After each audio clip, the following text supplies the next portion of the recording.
expecting LeBron to be a Laker next season, but I'm also telling you I don't know what to make of this Lakers. LeBron ain't going nowhere.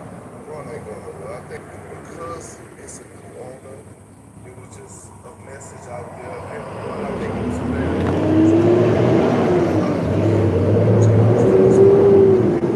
it was a message to promise you and the standards are the same, right? I'm trying to compete for a championship. And as the owner of the Lakers, the standards should always be there. You're one of the most historic franchises in sports that have built your franchise on winning championships. Also, Rich Paul said, we understand that you're building for the future. The future is now. Luka Doncic is the future. It is now. He's also years removed from the NBA Finals. You don't think Luka is trying to compete for a championship right now? Yes, absolutely. LeBron James, 45-minute flight to Arizona. With his son Bryce, his younger son Bryce is going to school with. Ronnie James is still on the team. JJ Redick, LeBron wanted as the coach, is still the head coach of the Los Angeles Lakers. He will be a Laker. He signed to be, he opted in to be a Laker. So my thing is, to me, it just sounds like a message to the Lakers that the standard is still the same when it comes down to how LeBron James feels, and it's about championships this late in his career. And who's to say he didn't opt in because this might be his last year playing the game of basketball? The man is going to be eligible for his pension in 5 years. David, there's a lot to That's amazingly true. There's a lot to digest here, okay? So the statement talks about winning a championship.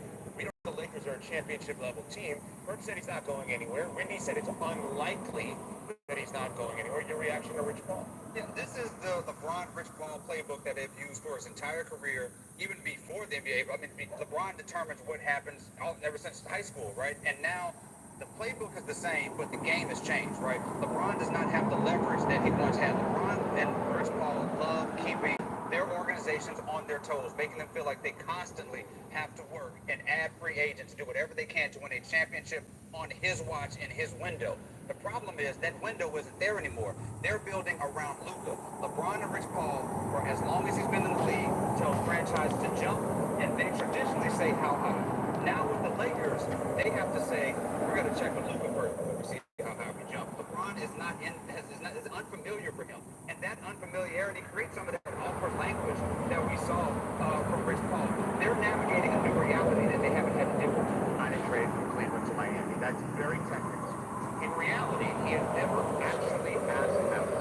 He's just the closest we've ever seen to LeBron almost asking. I was born here in Arizona.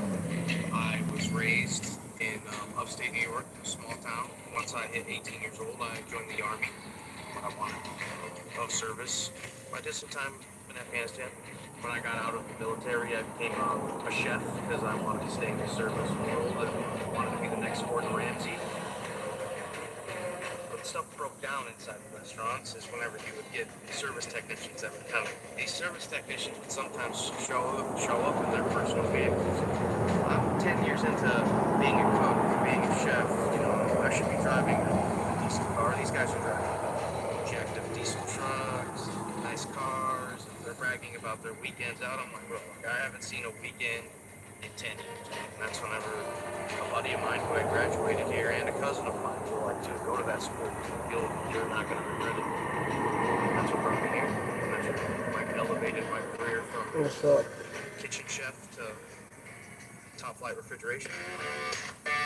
I liked coming to RSI just to, you know, just every day was a little bit different. You know, you learn something new every single day, but you got to see the same equipment over and over again, so you got practice on it. 6 months, that's it. It was pretty eye-opening. I was excited to get into the field. I was like, I can't wait to be an HVAC technician.